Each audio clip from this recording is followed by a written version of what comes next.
किसान दोस्तों, जुलाई और अगस्त में हमारे गन्ने में सूखने वाला रोग लगने लगता है, जिससे काफ़ी ज़्यादा नुकसान हो जाता है।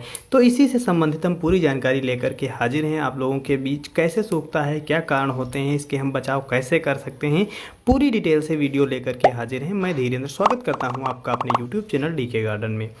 गन्ने में रेड राट रोग यानी लाल सड़न रोग हमारी जो फसल को काफ़ी ज़्यादा नुकसान पहुंचाता है, जिसे गन्ने का कैंसर रोग के नाम से भी जाना जाता है। ये 3 स्टेजों में आता है, जो फर्स्ट, सेकेंड और थर्ड स्टेज होती हैं। फर्स्ट स्टेज में और सेकेंड स्टेज में अगर हम इसे कंट्रोल कर लेते हैं, कुछ दवाओं का स्प्रे कर लेते हैं, तो इसे हम रोक सकते हैं। हालांकि इसे जड़ से ख़त्म नहीं किया जा सकता है, लेकिन जितना है उतना कंट्रोल करके आगे बढ़ने से बिल्कुल रोका जा सकता है।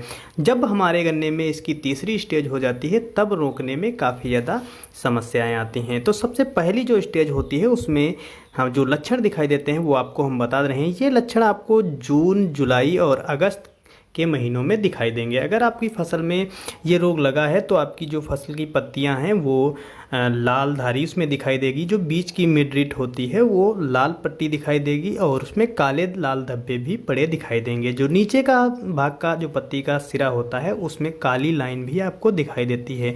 दूसरे नंबर पर जब दूसरी स्टेज पे हमारा ये पौधा पहुंचता है तो उसमें पौधे में जड़ों का जमाव होने लगता है। पत्तियों में लाल धारी और लाल धब्बे आपको दिखाई देने लगेंगे। पत्तियां धीरे धीरे सूखने लगेंगे, पूरा अगौला सूख जाएगा और जो पौधा है यानी पूरा गन्ना आपका सूख जाएगा। इसको अगर आप निकालेंगे और उस जो तने को फाड़ कर देखेंगे तो उसका जो बीच का भाग है वो बिल्कुल आपको लाल दिखाई देगा और पूरा गन्ना बिल्कुल सूख चुका होगा, सड़ चुका होगा। इसका जो रस है, रस को अगर आप निकालेंगे, निचोड़ेंगे तो उसमें काफ़ी ज़्यादा बदबू आएगी, जो सिरके या अल्कोहल की जैसा आपको मालूम देगी। तो इन कारणों से पता चलता है कि हमारी फसल में जो रेड डॉट रोग है वो आ चुका है और कौन सी स्टेज पर है। इसको अगर हम पहली स्टेज पर कंट्रोल करना चाहते हैं तो कम लागत में और आसानी से ख़त्म कर सकते हैं, यानी रोक सकते हैं।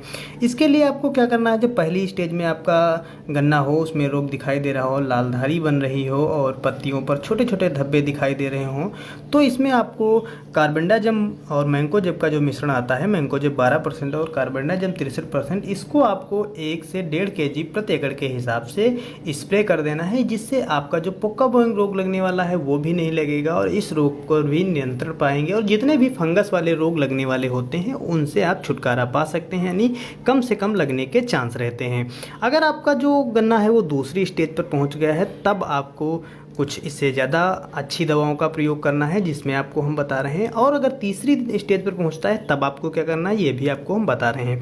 दूसरी स्टेज पर जैसा कि हमने बताया, जड़ों का जमाव होने लगता है। अगर हम गन्ने को फाड़ कर देखेंगे तो उसका जो बीच का गूदा है वो आपको लाल दिखाई देगा। तो इस स्टेज में आपको क्या करना है, जो पौधे और पत्तियां आपको रोग ग्रसित दिखाई दे रही हैं उनको आपको निकालना है, यानी पत्तियों की तुड़ाई कर दें और उस खेत में आपको उसको नहीं डालना है। बाहर निकाल कर उसे आप गड्ढे में दबा सकते हैं या उनको हम किसी प्रकार से नष्ट कर सकते हैं।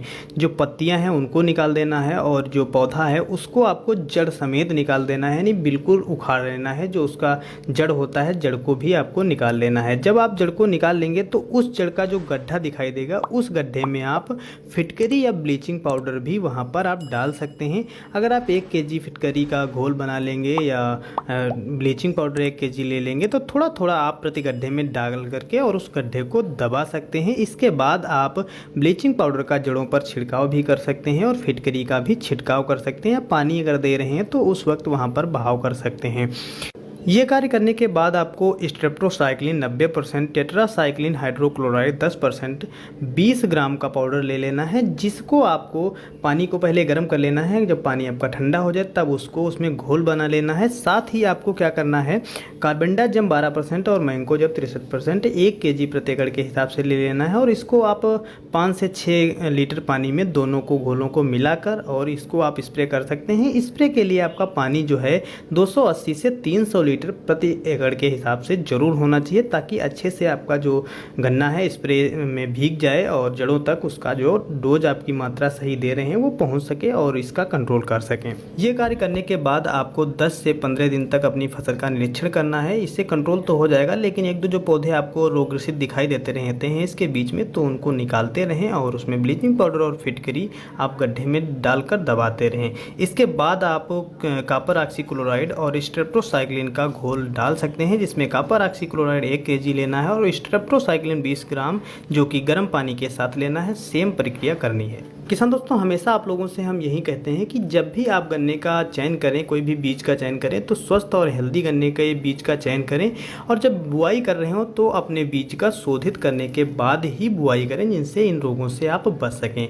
इसकी जो फर्स्ट स्टेज है वो मई और जून में दिखाई देने लगती है। तब अगर आप कॉपर ऑक्सीक्लोराइड या मैंकोजेब कार्बेंडाजिम के मिश्रण को प्रयोग में लाते हैं तो इन रोगों को फैलने से आप रोक सकते हैं और आने से भी रोक सकते हैं। जाते जाते दोस्तों, आप लोगों से छोटी सी रिक्वेस्ट है, अगर आप चैनल पर नए हैं तो सब्सक्राइब कर लीजिए। वीडियो पसंद आया हो तो लाइक करें, अपने दोस्तों को भी शेयर करें। फेसबुक पेज पे लाइक और फॉलो करना मत भूलना। धन्यवाद।